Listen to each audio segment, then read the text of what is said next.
DJ and PK, it's 97.5 The Zone. We are joined once again by Berry Tramel, sports columnist for the Tulsa World, here to talk all things Big 12. Berry, good morning. Well, good morning, guys. How's it going in Salt Lake? I've been thinking about you all week. That's because you watched the BYU-Utah game and you saw the timeout that stopped one play on 4th and 10 and the penalty on the next 4th and 10 snap, and you thought, man, that's going to be some easy radio for my friends in Salt Lake. They are going to be stealing money Monday. And, yes, in fact, we were. Well, I literally watched it. I was writing after the Oklahoma game and was watching with one eyeball. And when I saw everything that happened, I thought, man, the guys are going to have fun next week. And then on the way home, we're driving back to Kansas City. And one of the guys pulled out got out their phone, and I think I was driving, and said, look what the Utah AD did. I thought, oh my goodness. So I got to do a show on TV, a sports show, in the third quarter of the game. That's the problem when these local teams get the fourth TV window. It's just the way it works. So one of the guys in our department is there shooting the post game. And he comes back, and I'm like, well, did you get it? Because they didn't announce it, and this whole thing. And he goes, you should have seen PK sitting over in this morning in the corner. He had this grin on like, I can't believe that just happened, but that's why I keep showing up. That was unbelievable. I came in, and PK basically said, that was unbelievable. That's why I keep showing up. It's wild. I don't know Mark Harlan that well. Just talked to him a couple of times. But is that out of character for him to do something like that? It's the only time he's done something like that. I don't think he's afraid of confrontation, if that's what you're getting at. Yeah, but he hasn't done anything like that. Okay. Not that I know of, anyway. I just thought that was a wild scene, for crying out loud. Yeah, it was. Man. I was writing up a column, and I'm sitting in the back of the room. So, I had something written, and then, of course, I had to change it all within seconds. And there's, with the deadlines being a lot of internet, there's not like it was in the old days where you got editors screaming at you. But So I had my face buried in the computer, and I did not even see him come in. I did not know that he was sitting there. He always comes in. And I usually talk to him when he comes in, say hello, whatever. That's no big deal. He's literally there every single game. So for him to be in the little press conference area underneath the south end of the stadium is not new. In fact, it would be unusual. Chris Hill normally did not come in, but Mark Harlan always comes in. And then he goes and he makes that. And I look up, and wow. I mean, I'm old now, and I've been doing this for a long time, and I've never seen anything about that. But then, like that, I should say. But then I'm thinking about it, and I wrote a piece for Sunday that, okay, he shouldn't have done it. I get it. But to me, I try to put things in context. When guys make mistakes, try to look at the context of the human being and the situation rather than simply the isolation of that very incident, if you can get what I'm saying. If somebody commits murder, that's another story. But, in the sports world in which we deal with, to me, I didn't necessarily have a problem. I knew he'd get fined and all that, but he knew it too. And so the line of thinking is that it's frustration that had been accumulating because this has been an awful season relative to their expectations, and their expectations have never been higher. Plus, he saved Kyle Whittingham from having to get fined and all that, and he took all the attention off the players and the coaches and put it on himself. So in a sense, I was sort of okay with it. Yeah, that's a good point because, I don't know what Kyle would have done. You guys would know better than I. But it's unfortunate that a game, that crazy has to end like that. But, here's the way I see it. That thing happened. You know what we saw in Salt Lake Saturday night happens every Sunday in the NFL. Right. The NFL, now, it doesn't happen as much in college, but the NFL is filled with games where somebody throws a flag in the last minute of a game, and you just stand there and raise your hands and say, really? So that's just the way football's sort of going. And, of course, here in Oklahoma, we got the most famous flag probably in football history. We got the guy that threw the flag in the Miami-Ohio State national title game. that saved the Buckeyes and let them go to another overtime where they won it. He's an Oklahoman. I know him well. I've written about him. So that kind of stuff happens. It's unfortunate. Good for BYU, bad for Utah, good for the Big 12, potentially, I guess. But, well, that's interesting. Brought attention to the conference, that's for sure. You know, one of the things I was thinking of is that you were a long-time advocate, even before it was on the radar, of inviting BYU to this conference. You've talked about it, you wrote about it many, many times over, and you advocated bringing them in, and that was before you had any idea, obviously, of what the Pac-12 was going to do, so that's why you probably weren't including Utah.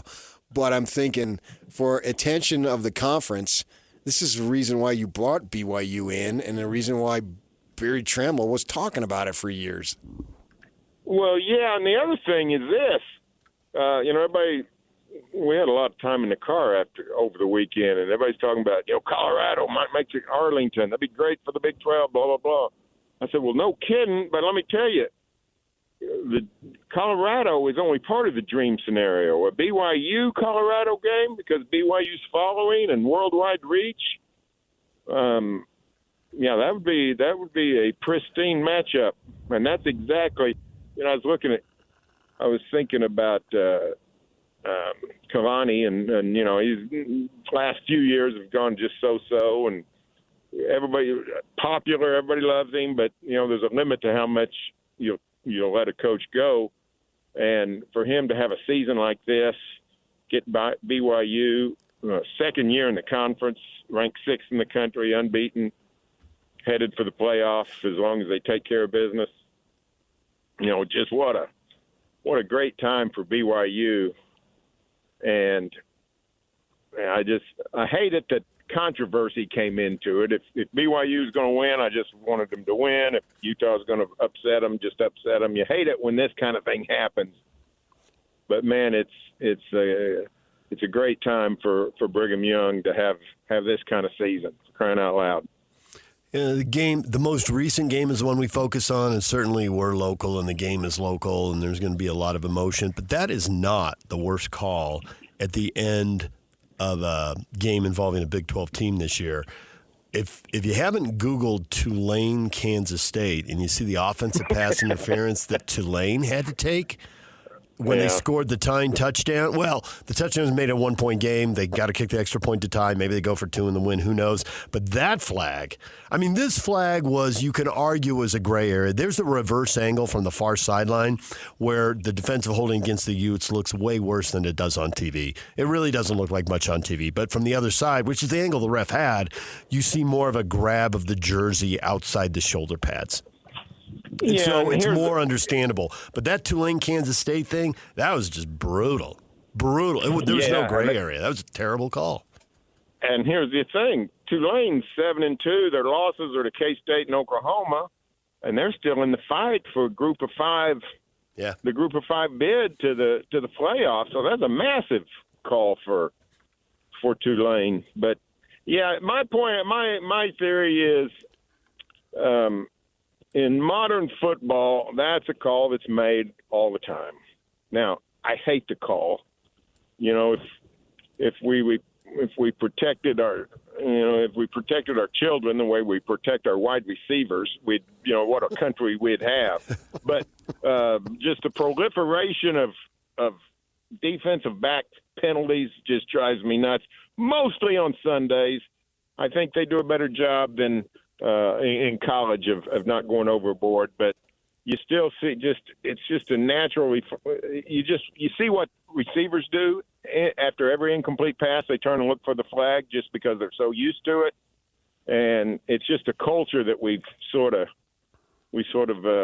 have created in football that wide receivers are somehow an endangered species, and they got to be protected like Caesar's wife. So I don't know what to do about that, but I think Utah was probably a little bit of a victim of that. I've been on the bandwagon all year that Kansas is not as bad as its record, and all these close games, have shown it to a degree, and then they get the big win last week. To me, I can argue very strongly that if BYU's 3 games left, which includes ASU and Tempe next week and then at home to Houston, this is definitely the toughest. It's at home, obviously, another late-night affair with Kansas.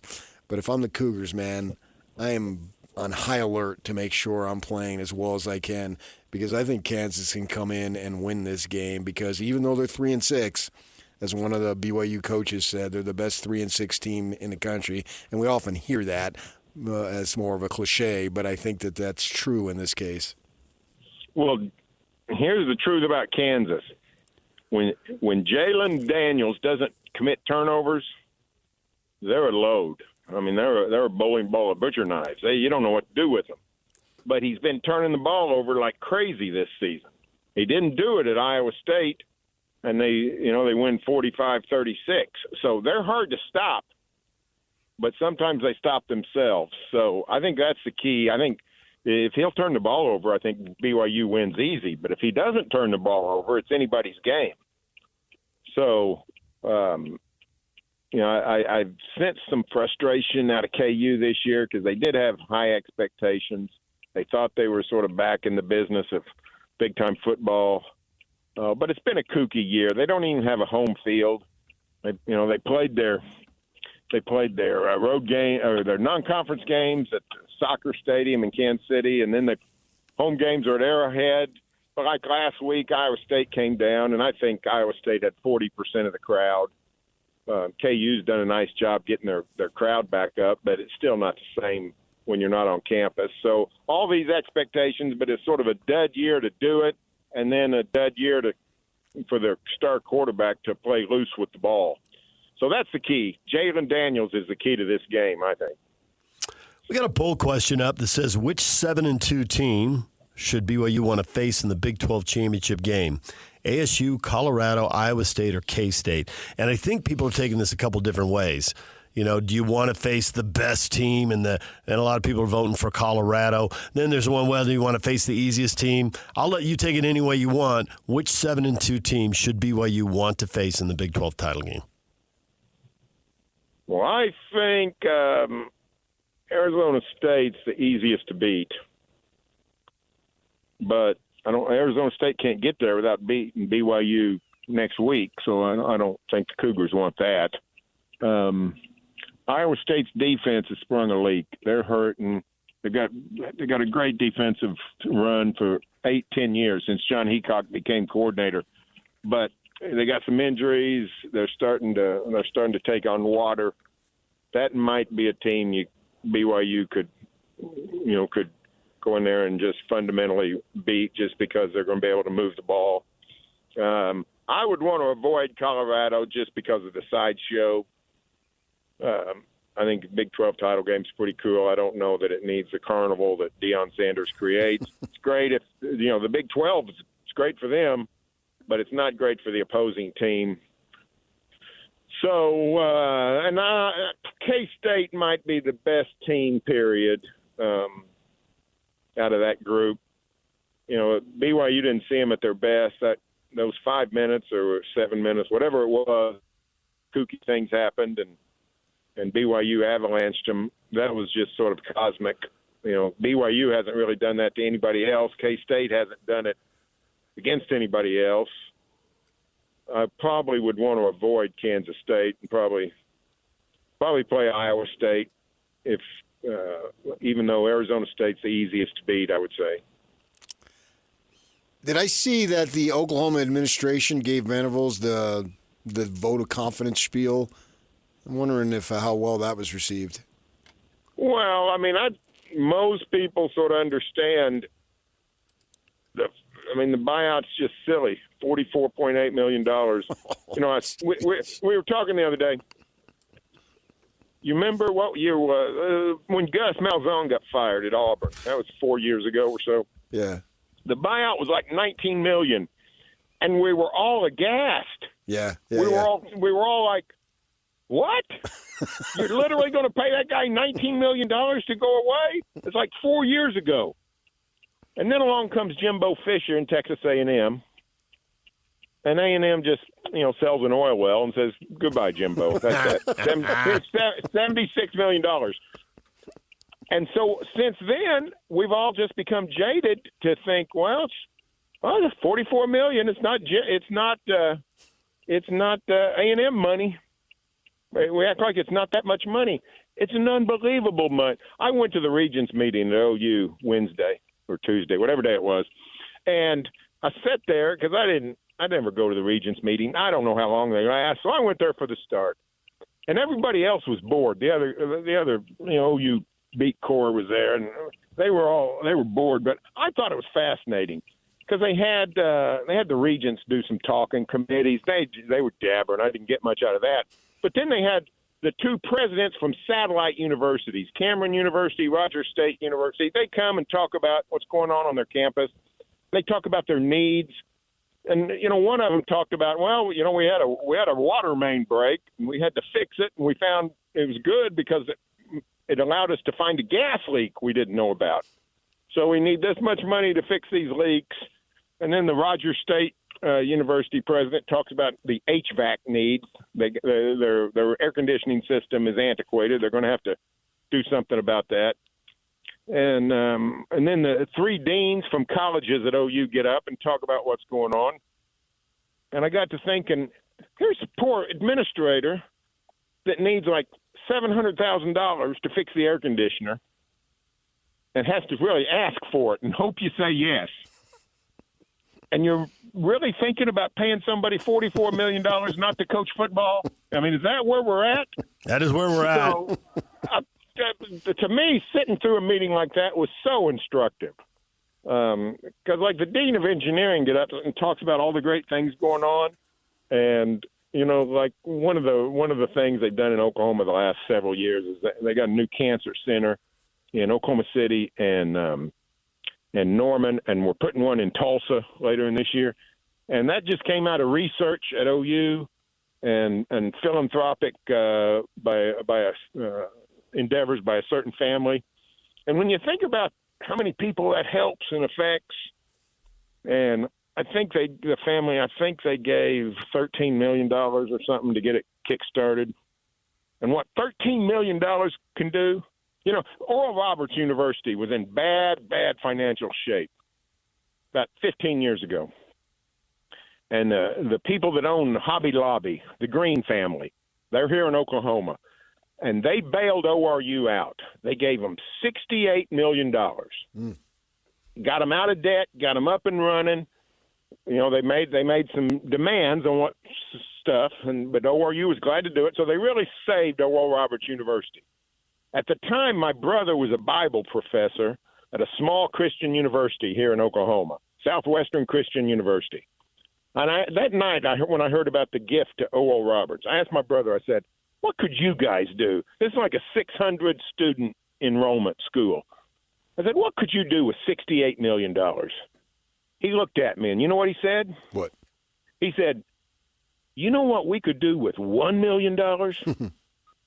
I mean, this idea that $44 million is chump change. It's not chump change. It's a lot of money that could go to a lot of places. And if you go to your boosters and say, give me $44 million because we screwed up hiring Brent Venables, that's $44 million that could be used in a lot of good places. Heck, a lot of places it could be used in athletics. So I think they're going to keep Brent Venables just because they can't afford to fire him. It's not because they don't want to, just because it's just not sanity. It's just not sanity. Agreed. We're going to leave it right there, Barry. We'll leave it with a little insanity. Thanks for the call, as always. Well, good. Let's go BYU. And I hope the Cougars go all the way. It'd be fantastic. All right. Thank you, Barry. Barry Tramel. He's a sports columnist for the Tulsa World, and he joins us every week talking Big 12 football. DJ and PK, it's 97.5 The Zone. Top of the hour, we're going to talk with Matt Tate, covers the Kansas Jayhawks for the Perpetual Sports Network. Kansas coming to BYU Saturday night. That's coming up in half an hour right here on The Zone.